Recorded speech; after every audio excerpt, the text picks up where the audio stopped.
Before her arrest, Senator Nicole Mitchell was widely regarded as a rising star in Minnesota politics. As a first-term Democratic farmer-labor senator representing Woodbury, she quickly became known for her dedication to her constituents and her commitment to public service. Colleagues and community members alike saw her as a thoughtful, principled leader who brought a fresh perspective to the state capitol. But Mitchell's story began long before her time in the Senate. For years, she was a familiar face to Minnesotans as a trusted meteorologist, delivering weather forecasts on television with clarity and confidence. Her expertise in meteorology earned her respect and recognition across the state. Beyond her broadcasting career, she also served as a lieutenant colonel in the Air National Guard, balancing her demanding military responsibilities with her public-facing roles. Her service in the Guard was marked by discipline, leadership, and a deep sense of duty to her country. With such a diverse background, Mitchell's transition into politics seemed almost inevitable. She brought her experience in science, communication, and military service to the legislative arena, quickly earning a reputation as a principled and effective leader.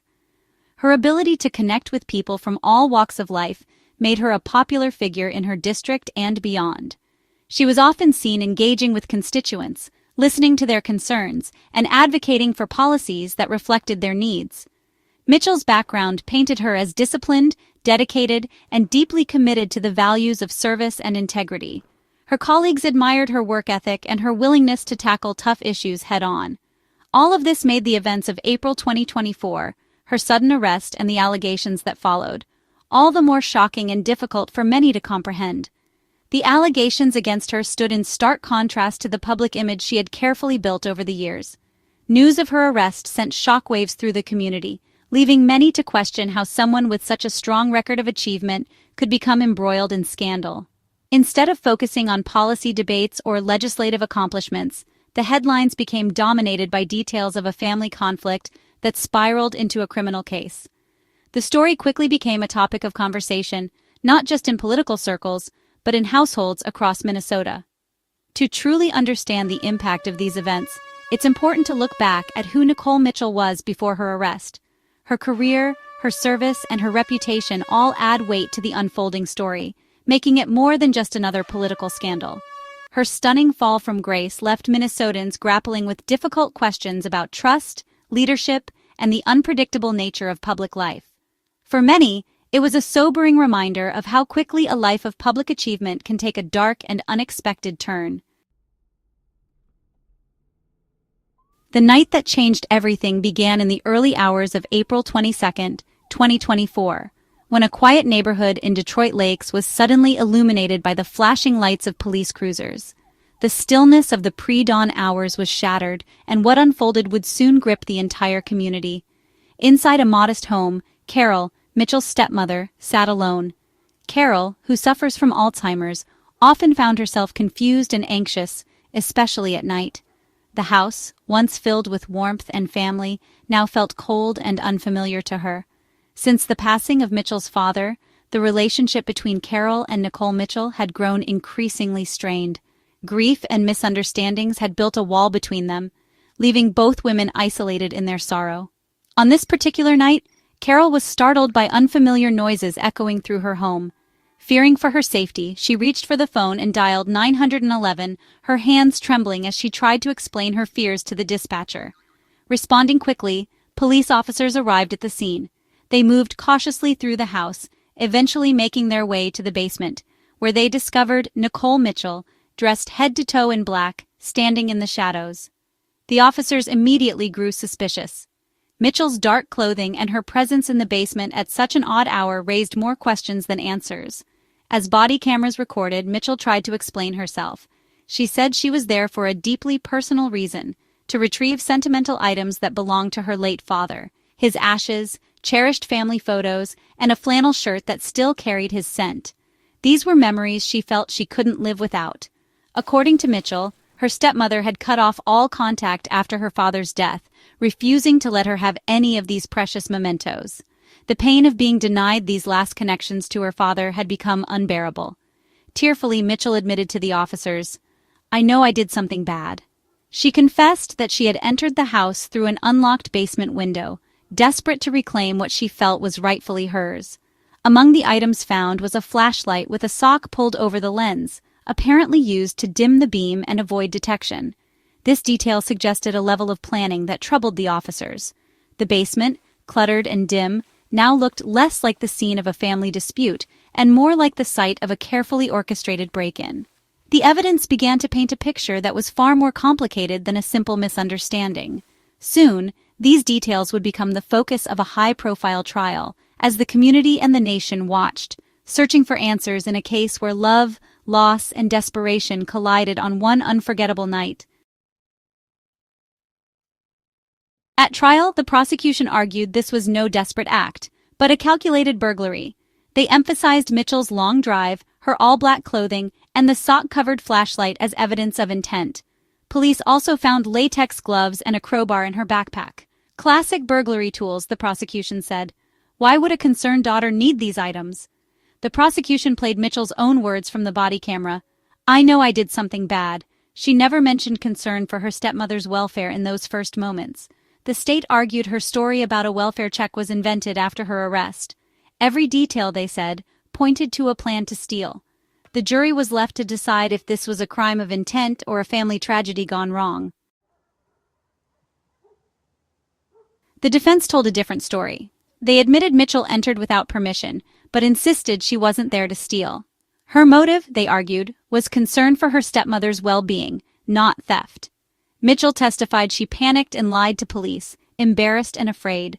She claimed her true purpose was to check on Carol's safety after being cut off from contact.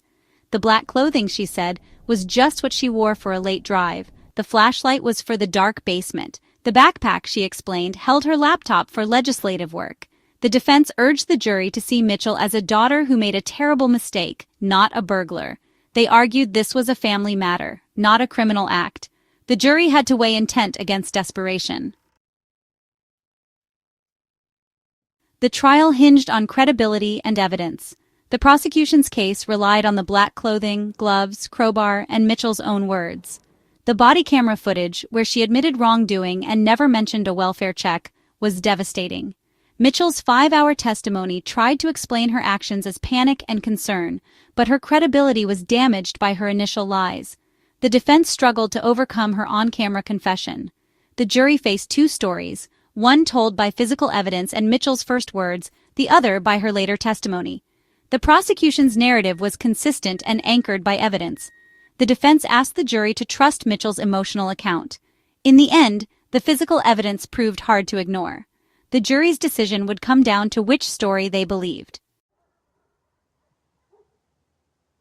After days of testimony, the jury deliberated for just 3 hours. They found Senator Mitchell guilty of first-degree burglary and possession of burglary tools. The quick verdict showed the jury was not convinced by the defense's welfare check narrative.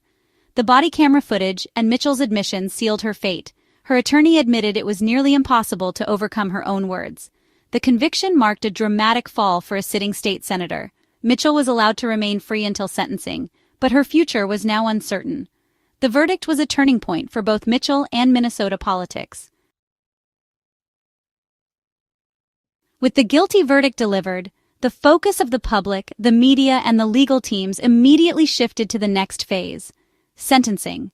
The courtroom, once filled with tension and anticipation, now braced for the consequences of the jury's decision. Outside, reporters gathered, eager to capture every development as the story continued to unfold. Under Minnesota law, first-degree burglary is a serious felony. The statute mandates a minimum of 6 months in jail, but the judge has discretion to impose a sentence of up to 20 years, depending on the circumstances. For a first-time offender like Mitchell, legal experts predicted a sentence on the lower end of the spectrum, but the conviction itself would have lasting consequences. Even a short jail term can be life-altering, and the stigma of a felony conviction is permanent. Mitchell's defense team wasted no time in announcing their intention to appeal the verdict. They argued that key evidence was mishandled and that the trial was marred by procedural errors. However, the appeals process is notoriously slow and unpredictable, often taking months or even years to resolve. During this time, Mitchell's legal status remains uncertain, and the outcome is far from guaranteed. In the meantime, the weight of a felony conviction began to reshape every aspect of Mitchell's life. Her professional reputation, once a source of pride, was now overshadowed by scandal. Friends and colleagues distanced themselves, and her future in public service was thrown into doubt. The emotional toll was evident as she faced the reality of a career and personal life in jeopardy. The political fallout was swift and severe. Leaders from both major parties, under pressure from constituents and the media, called for her immediate resignation. The scandal dominated headlines, and public trust in the state government was shaken. Protests erupted outside the Capitol, with citizens demanding accountability and transparency from their elected officials. Despite having previously promised to step down if found guilty, Mitchell remained in office as of August 1, 2025. Her refusal to resign fueled further outrage and speculation about her motives. Some saw it as a desperate attempt to cling to power, while others believed she was holding out hope for a successful appeal. The standoff created a full-blown political crisis. Lawmakers were divided, with some demanding immediate action and others urging patience until the legal process played out. The atmosphere at the Capitol grew increasingly tense as the controversy threatened to paralyze the legislative agenda. Isolated from her colleagues, stripped of committee assignments, and shunned by her own party, Mitchell's role as a senator became purely symbolic. She was present in name only, her influence and authority effectively erased. The halls of power that once welcomed her now echoed with silence and disapproval. With her ability to serve all but eliminated, Mitchell's days were now filled with legal consultations, court appearances, and the looming prospect of incarceration. The future that once seemed so promising was now dominated by uncertainty, regret, and the likely end of her political ambitions. The case has left Minnesota politics in turmoil, casting a long shadow over the state's leadership and raising difficult questions about justice, accountability, and the path forward for all involved.